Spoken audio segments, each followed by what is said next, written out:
With Rafa Nadal retiring, we're diving into the big three of tennis: Federer, Nadal, Djokovic, and finding their perfect cricketing counterparts from the current Border Gavaskar squads.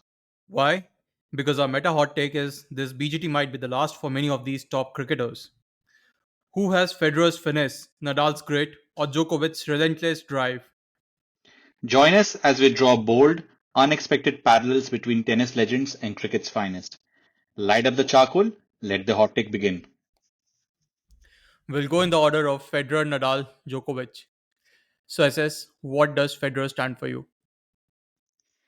Federer for me stands for elegance personified, beautiful player to watch, great movement, great footwork, and even though statistically he has been passed now by the other two gentlemen we are going to talk about, but still retains millions of fans, transcends the sport, and has got great commercial success. So that's what Federer represents to me. Who is your equivalent in your mind? Yeah, if we look at the current BGT squad, the biggest star in terms of commercial value, brand value, or someone who is the biggest icon in the sport right now has to be Virat Kohli. He also looks very elegant while playing. We all remember those cover drives. Never plays a bad shot until very recently when he has started playing those slog sweeps. But barring that, most of his shots are very elegant, proper cricketing shots, amazing footwork. So I think he is someone who very closely matches Federer's description. What's your take on this? How much would you rate it on a scale of 1 to 10? I think it's a very sane take, especially if I think from a commercial standpoint and what aura he carries. I think that is something that I completely resonate with what Federer represents. Uh, Federer is also quite mentally strong with something which Virat is, even though people sometimes don't associate that with Federer. I don't know if Federer would agree with the expletives that Virat Kohli goes on to the field with, but it's a very solid pick. I will give you a 7.5 on 10 on this. Okay. So the next one is Nadal. What does Nadal stand for you? The man of the hour, Rafa. He's the bull. Physicality supreme. Trains like it's his last match. Plays every point like his last match. McEnroe, famous commentary that is the kid going to play every point like this. Uh, Besought with injuries, but incredible, incredible. King of clay. Uh, he's like the ultimate fighter. That's what stands for me for Rafa. Yeah, and when you talk about an ultimate fighter, very gritty, I think it's always a baller that comes to my mind. And one baller that who is on mark from the first ball is Jasprit Bumrah. Whether he's coming after a long break, bowling a new spell after 20, 30 overs or whatever, he's always on mark from the first ball. Very competitive, someone who brings the team back into the games as we have seen very recently in the T20 World Cup. So he is someone who comes to my mind from your description of Nadal. That's a very solid pick again. I will give you an 8.5.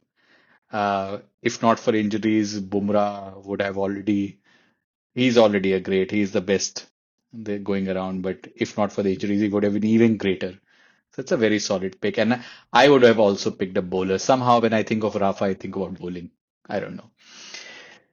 All right, now should we move to Djokovic? Yeah, Yeah, what so does Djokovic stand for you? he started off as a third wheel. Nobody wanted him. It's like you're breaking up the band. Uh, Somebody coming in, and now statistically he's the best amongst the three. He had to chase them for so long, and now he's finally past them. He is the more controversial of the three. He is the ultimate searcher of solutions. Not loved by everyone, but still very effective. Relentless drive, uh, and gives the best interviews. He's misunderstood some, but he's ultimately would go down probably as the GOAT. If you look only from tennis perspective, he's the ultimate tennis professional for me. Hmm, interesting. My hot take on that: someone who lives and breathes cricket, not from the Indian squad, but from the Australian squad. He is also someone who is not so liked. especially in this part of the world, in India and outside of Australia, and that is Steve Smith. He's a bit controversial Yeah. with the sandpaper gate scandals and all, but someone who still is an exceptional performer, one of the Fab Four of cricket. And yeah, so that's my hot take on this. What's your rating on Steve Smith? Yeah, it's a very interesting one. It wouldn't have sprung as the first name, but the more I think of it, there are a lot of parallels. In fact, Steve Smith and Djokovic played at the Australian Open this year. Like Djokovic was playing with a cricket bat with Steve Smith bowling, and he was trying to serve, and Steve Smith trying to return. So it's very interesting. I would give you actually an 8 on 10, which I've bumped up the rating for you. So all three very solid picks, I must say. So, guys, that was the hot take. Hope you enjoyed it. We will be back with our full episode on Sunday, and we will keep releasing the bonus pods, which are the hot takes throughout the BGT. Looking forward to hearing your feedback and take care, guys. Bye bye.